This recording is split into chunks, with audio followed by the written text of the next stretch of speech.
All right, y'all. Welcome back. It's the Amanda Seales Show. I'm Amanda Seales here, and it's time for the State of the States. Every week, I'll keep you up to date on the shadiest bills or positive policies being passed by state legislatures.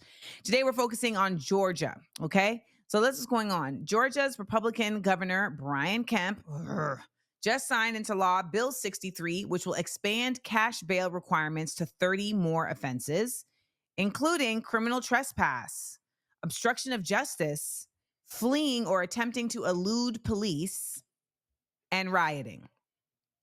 Man, listen. I think something that people don't understand when we say things like this, though, is that may be what it's written on paper, but that opens the opportunity for police to incarcerate you like much more. You know what I'm saying? Because then it becomes like, well, what is considered as fleeing and attempting? What is considered obstruction of justice? So they be throwing these things on folks mad loose.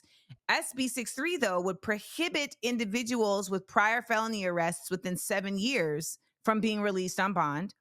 SB 63 would also restrict charitable bail funds, allowing only 3 bail postings per year, potentially criminalizing nonprofit and religious organizations. So, for instance, a lot of the schools that had encampments and had students that were arrested, they were bail funds that were created to be able to bail them out, and anyone could donate to the bail fund. So they're saying that a bail fund of a charitable source cannot bail you out.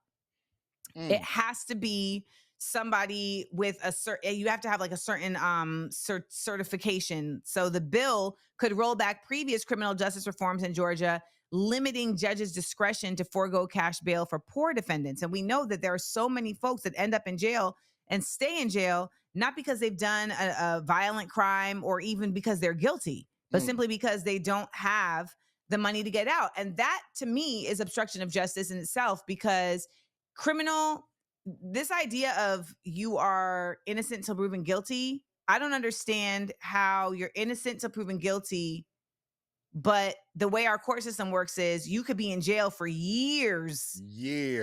Look at Young Thug, for all intents and purposes, like years before you're even given the opportunity to go to court.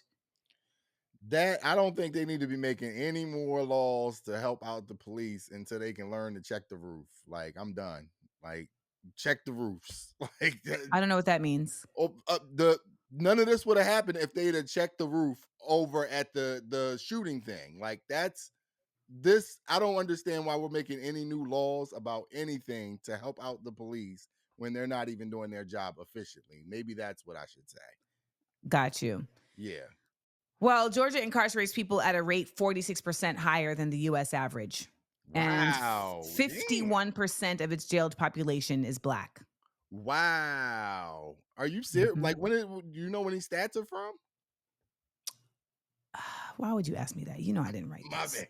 My bad. I'm genuinely interested. That sounds crazy. The bill could roll back previous criminal justice reforms in Georgia. And, the thing about this, though, is, again, it supports my consistent theory that this is a nation that is barreling towards continuing to widen the pay gaps, so that there is a labor force.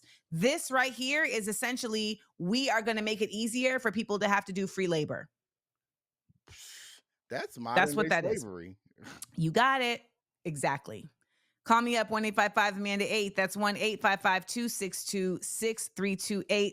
We always ask this question. Why should Black people care? Why are we getting it? Kalief Browder was held at Rikers Island without trial, denied bail for 3 years for allegedly stealing a backpack. And his experience was so horrific that he took his own life. Kalief's story is not unique, and there will be many more Browders with these types of laws being passed. Call me up. It's the Amanda Seales Show. We up.